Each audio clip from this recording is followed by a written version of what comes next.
Welcome to Everybody Studios. This is Everybody in Charlotte, a series of 15-minute conversations highlighting the people of Charlotte making a difference. Josh Brigham, welcome to Everybody Studios. Robbie, thank you very much for having me. Happy to be here. Of course, man. I'm very glad to get you in here and dig deep, man. Deep. Just kidding. Not really. No. Deep is fine. Yeah, let's go there. Yeah. Well, so let's start with how we know each other. It's Yeah. kind of pretty standard on how I start these interviews. I've got my story. I wonder if you have a different one. You called me, and I was really excited about it because I listened to your podcast and have had friends that had been on your podcast before, and I was like, oh, I'd love to meet that guy and be on your podcast. And it was it was a Sunday afternoon. You called me, and you were gonna go to you were like, I'm going to the XBT training with Laird Hamilton. That's right. In I need you to fix me 6 quick. or 8 weeks, and I want to do something about my back in between now and then. And I was like, let's do it, let's go. And that's how right. I remember it. All right. I have more of an elaborate story than that. So the first time I remember meeting you, because you have a very distinct voice. I don't know if you know this. You Why, do. thank you. You do. You have a very distinct voice. And I was drawn to you for a couple reasons. One was your voice. One was your humor. And this was at the first Men's Sacred Liberation event. The very, very, very first one, the first night where we did the ice baths. I don't know. You might not remember me being there. It's funny. You told me that you were there, but I do not remember you being there. Right. But I do remember Brian made us do 5-minute plunges, timed plunges, That's right. and it was brutal. It was brutal because it was cold out and it was dark. So I remember, I just remember doing the ice bath and us kind of standing off to the side, and there was just a couple of little jokes that we did, and I think it was around the music. Because the music was playing and people were kind of, he asked me what I wanted, and I think I said Rage Against the Machine or something, and then there was some sort of connection you and I had in that moment, and so that's how I remembered you.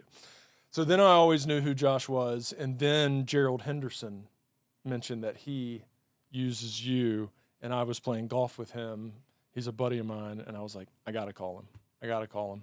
Yeah, I'm thrilled that you did. And that Gerald's been finding relief and connection using this work. Yep.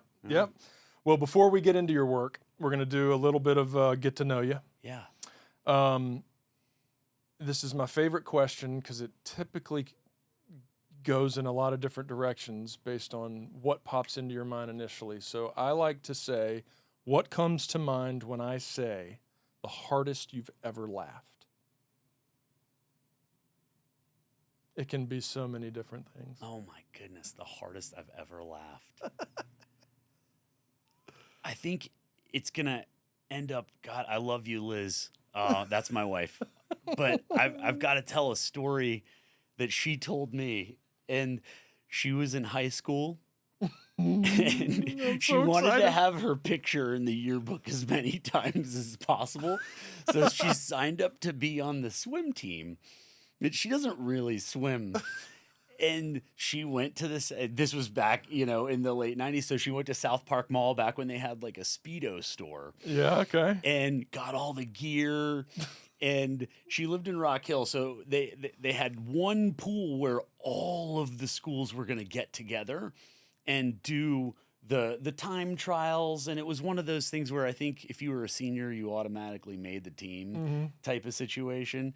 And so she was like, oh, I'm not going to actually swim. And her name was Ventura. Her last name was Ventura. So she just wore all of her gear and then went to the side of the pool where everybody was already done. And the whole meet went by. So the whole group of people are still standing there. And so she, had not swum. And they're like, oh, we're missing a time for Elizabeth Ventura. And her friends are like, she's right here. She's right here. She was like, no. Oh, no. So she has to get up on the block. And now, like, all of the people are watching. She like, All by herself. yeah. So she belly flops into the pool and doesn't even swim a full lap, like swims to the side of the pool and just gets out, and the whole place is erupting. I was just like, oh my God, sweetheart. Like, I can only imagine. That is Like, so good. you know, because she's not trying to be the center of attention ever. And it Right. was just like, I can't believe that happened to you. So there's always these things that happen to her that are like bring her into the center of attention. She's just, that's one of my favorite stories. I just remember her telling me that and cackling That is so uncontrollably. good. I love the in and then just kind of off to the side. Didn't even make a lap. Yeah. Oh, that's good stuff. Good times. Thank you for sharing that. Yeah. All right, next is, what would you consider to be your superpower? But consider my superpower. Oh man, You got a lot. I know you have a lot. Oh man.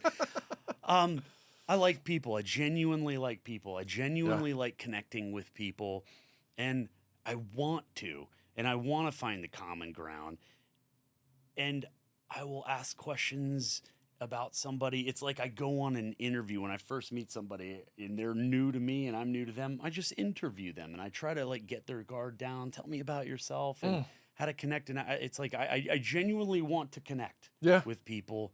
And I don't know if that makes me super powerful in any way. Makes you unique. I like that, and I like that I can make friends quickly in new spaces. You know. Well, now I know why I was drawn to you the first time I ever met you, right? Everybody wants to talk. Everybody wants to talk. Not everybody, but a lot of people love to talk about themselves. A lot of people, I personally love when people ask me questions because I get to just go. And then I have to remind myself, well, I need to do the same to them. And I often don't. And that's an issue of mine that I work on. But you come out of the gate doing that. Yeah, I like to connect and ask people questions and and hopefully it sparks a conversation. There's some back and forth because I'm like everybody else. I love to tell about my own story and talk about myself. I'm not different. That's right. That's a great characteristic, skill. I mean, maybe it comes naturally to you, but man, that's a good one to have. That's something I have to work on. A little too selfish. Sure, I'll tell you about my whole life. How much time do we have? All right, see you later. Let's get into this. See you, now that I'm done, see you later. Yeah. All right, so Charlotte. You're a Charlotte guy. I've lived here since I was 4 years old, so I'm practically a native. I would say you're a native. Yeah. I mean, that's a long time. I think so. That's a long time. You don't have to be born here just to be, So my next question, and I love this question because this is a Charlotte podcast. I'm highlighting people in Charlotte, don't have to be from here. But share with us whatever comes to mind when I ask, do you have a hidden gem in Charlotte? Now, let me give a little context. Obviously, can be a restaurant, could be a person that you come across that you find to be interesting that nobody really knows about. A path, a park bench.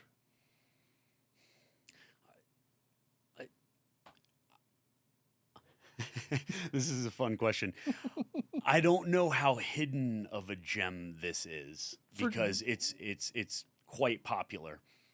But Moosehead Tavern over off of Park Road and Donnie's Blackened. They have the best chicken wings you've ever had In the history, I agree. And I go there all of the time. And it's an old Pizza Hut. I know. So it looks like if you're not from Charlotte, you drive past that, you're just like, that was an old Pizza Hut. What is that, a laundromat? Like, what have they turned this into? It's kind of fun, all the different buildings Pizza Huts then become. Yeah, there's like a sushi restaurant in Cotswold. You're right, yeah, the Koishi over there, yeah. And I would definitely say that Moosehead Tavern, if you like chicken wings, man, you got to find that place. It's always packed. Yeah. And they always hit the spot. Again, not that hidden, but that's my gem. Yeah. I love that place. Awesome. Yeah. Awesome. Great rec. Because I agree. Yeah. I mean, Donnie's Blackened. Whenever somebody told me about Donnie's Blackened, the first time I had him, I was like, this is a new world of wing. I gotta plug. So I always get the Donnie Blackened, but then the wasabi honey mustard wings. Haven't had them. It is phenomenal. I'm in. So, yeah. I'm in. Yeah. I'm in.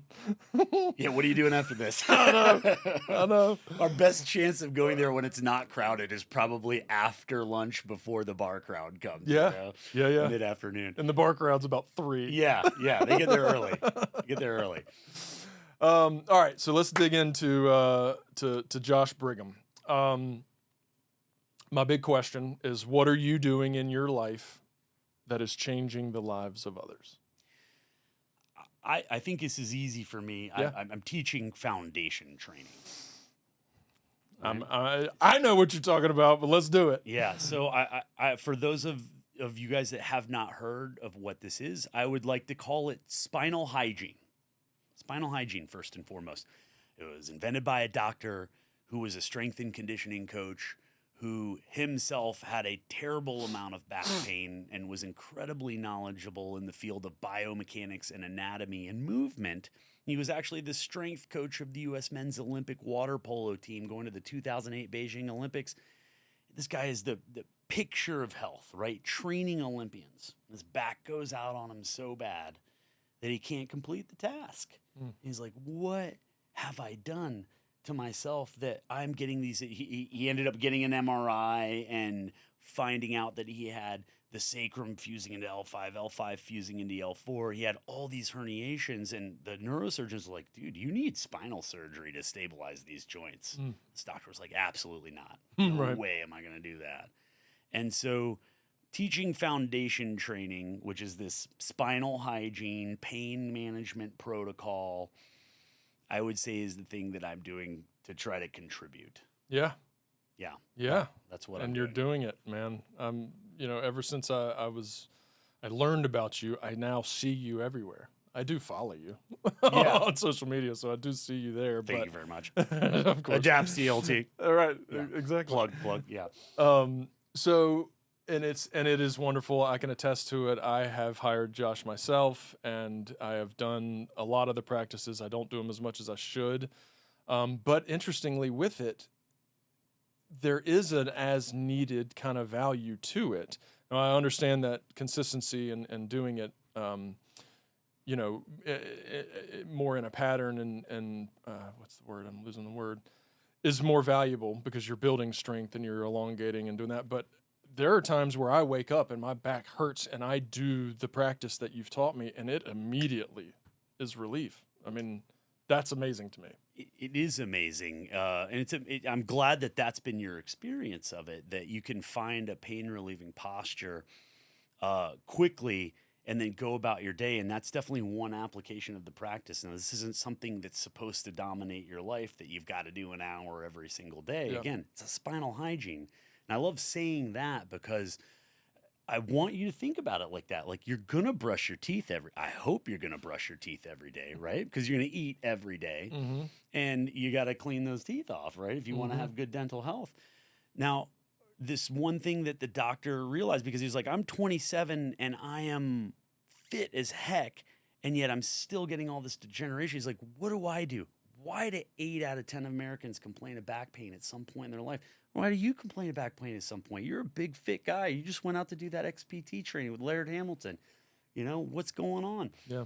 Well, we sit all the time. Yeah. Right? And it's not that sitting is bad. It's just that there is a cost to that convenience over a long period of time. And I don't want to get too deep into the anatomy of it, but there's 2 basic breakdown patterns that happen when you sit. Your hips are externally rotated and your shoulders cave in and fall forward here. And that's putting input into your body, right? Your body your brain is mapping everything that you do, whether it's good or whether it's bad, right? It's not judging you. Right. It's just like, all right, these are the patterns. This is what we're doing. Yeah. And the body starts to reorganize itself around the inputs you most frequently give it. So the reason I call it spinal hygiene is like, okay, you're going to be here. You can't not in this society, in this life, right? My head's stuck in a cell phone all day long, all the time. And it's amazing. I can run a business off my cell phone. That's incredible. But there's a cost to that convenience, that 4 hours of screen time that I'm getting every day, And so you got to spend time going in the opposite direction, opening it back up. And this just happens to be a really simple way to do that, to reclaim space in your body so that you're not sinking inwards into yourself as you age. You know, aging has a shape and it looks like that. It looks Yeah. like you're standing up and sitting down simultaneously, Right. you know? Huh. This goes in the other direction. Huh. Would you say it contributes to, and I might know the answer to this, but longevity? I think that the quality of your life near the end of your life has so much more to do with the health of your basic movement than we've been led to believe. So absolutely. I really love this guy named Peter Attia. Do you know that Outlive book, right? yeah. He talks about the centenarian Olympics. What do you want to be doing at 100 years old, right? You don't want other people doing the basic chores like going to the restroom, brushing your teeth, simple movements, right, that have to be done to maintain a certain quality of life. That's what goes away in senescence, right? As you age, you lose the ability to simply care for yourself and ambulate well and move, right? And it's something that we need to protect. Yeah. You know, and I take this, it will go long for a second here, right? Sure. But if you think about the history of the human species, right, we've only had seats and screens and shoes in the very recent past, right? Now, as we were coming up as a species, like going from Australopithecus eventually into Homo sapiens, right? If you couldn't move, you were the meal. You were dead, yeah. And that is nature's way for every other species that we don't care for and live in our house like our pets, right? If you can't move, you're a meal. Yeah. You know, your ability to move around is one of your most prized assets. And we just don't value it anymore because we are nature, and yet we've taken ourselves out of nature, right? And it's, again, I would argue, like, I'm so grateful for climate control and iPhones and my Honda CRV, right? Sure. Like, I ain't giving any of it up, right? No, I'm not right. going back to just like living in the grass, right, on the tundra, Yeah. right? Although. You're right, yeah, right. There might be something said for some people. But, right, you've just got to go in that opposite direction. So, yes, as longevity is concerned, right, restoring the health of the movement, restoring the space in the joints so you're not having these chronic, nagging little injuries, right? What's the one thing that really gets old people at the end? It's falls. Yeah. Balance. Yeah. Simple things. Simple things. I love what you said about, I mean, I asked longevity and you go straight into quality because it's not, longevity implies length and it's really about the quality throughout the length. Yes. So it's not about living to 99, it's about how you're living to your 99. Exactly. Right. Yeah.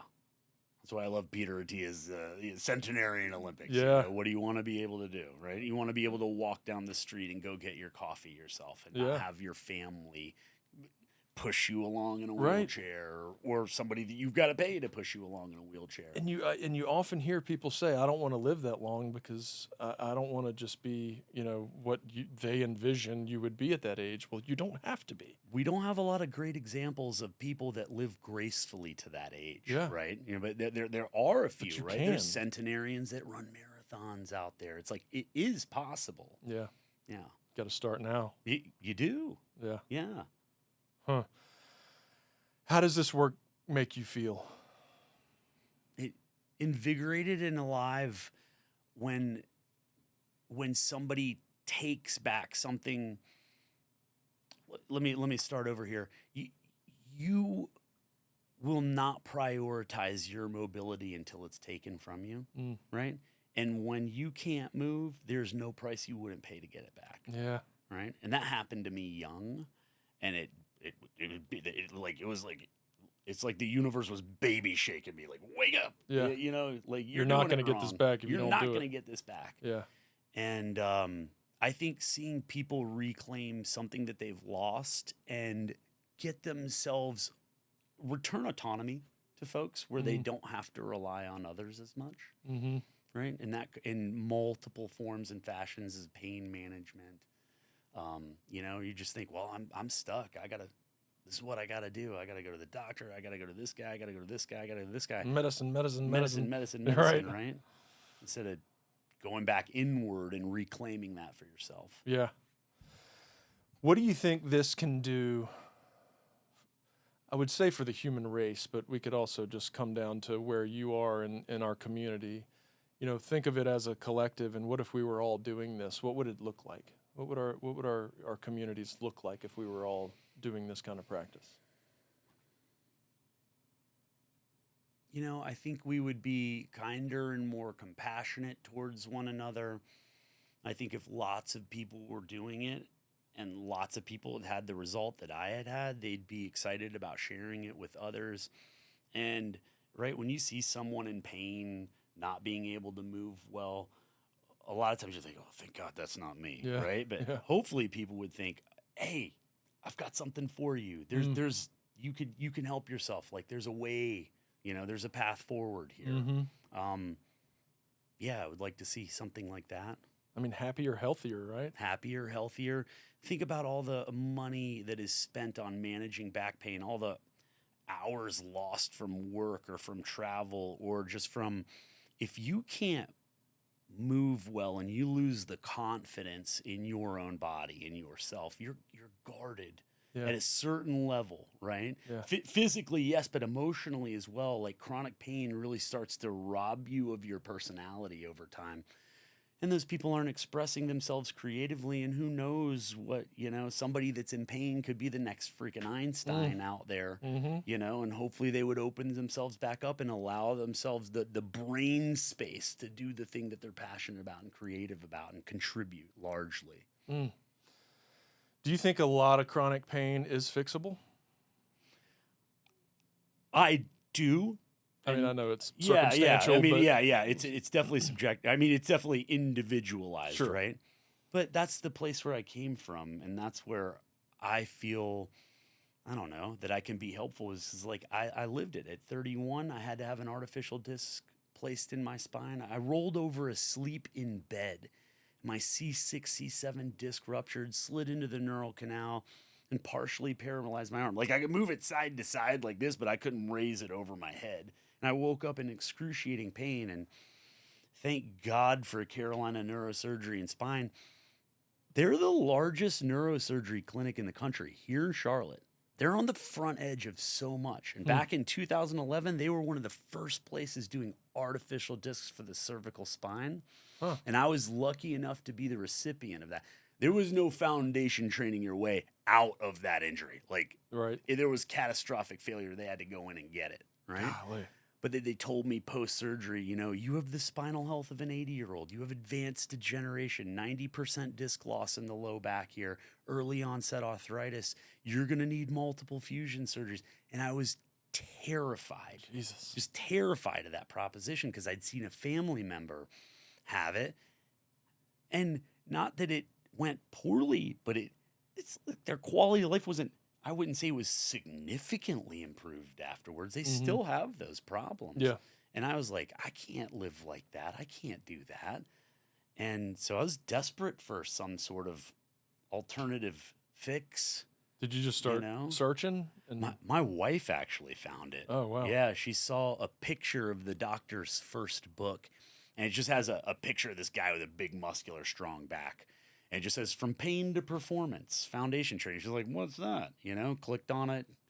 I went to a workshop back at another Charlotte-centric place, Metabolic. Yeah, I know. Yeah, Metabolic. yeah. Those guys have exploded. They have like 100 gyms Do they really? nationally. Yeah, it started here in Charlotte. Well, Wow. one of their guys went to a foundation training certification and brought in the team. And I went there, and I learned so much that day. And it gave me so much hope that I could like manage this thing myself. And I was just bought in just straight away. Like, I've got to at least try this thing, you know? And then it worked. And it worked for me. Wow. Yeah. What can our listeners do to support the spread of this concept, this practice, this protocol? Where can we go? What can we do? So I teach a lot of group classes because I believe what I do is part of healthcare, even though it's, No you know, question. in an exercise setting.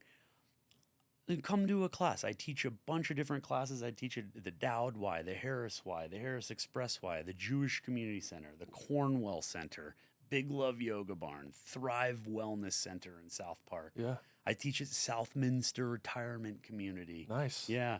Where can we find the schedule? Oh, so a www.adaptclt.com. There's a group class schedule on there. But if you're really suffering, the best way to learn this is one-on-one, and that's primarily what I do. Is I deal with chronic pain patients and people with limited mobility of all ages and fitness types, and the people that buy into the idea of it and get relief, and they practice regularly, really see an improvement in their quality of life and improvement in their awareness and embodiment. It's really an embodiment practice. Lots of breath work involved.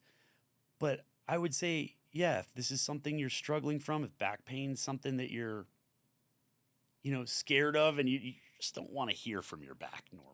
Yeah. You know what I mean? You're like, Yeah. I just hope everything's good down there. But if that's something that it's been, I got this injury, or every now and then this and that happens to me, it's like maybe look into like checking out this stuff, foundation training, or finding me, and just see if it feels good in your body, and see where you can go with it.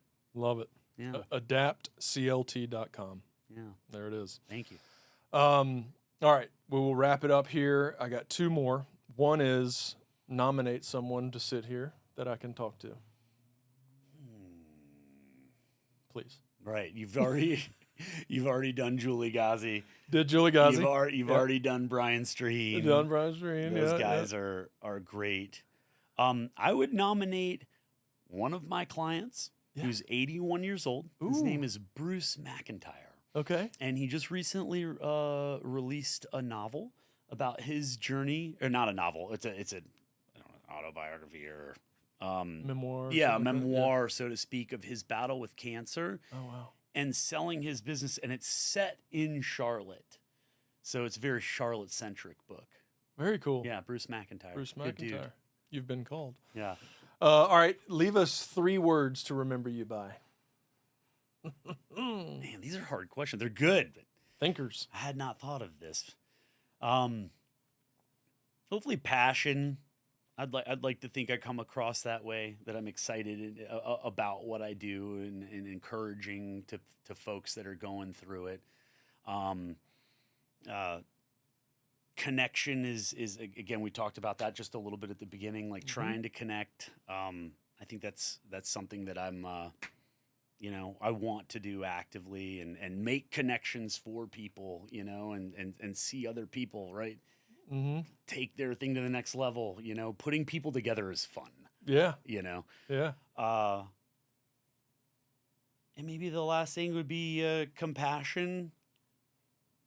I think that's what chronic pain taught me. Yeah. Everybody's on their own journey. You don't know what kind of pain they're bringing in, and if you take a step back and think, this person's suffering from something as well, even if they're pissing me off. Clearly they're suffering from something.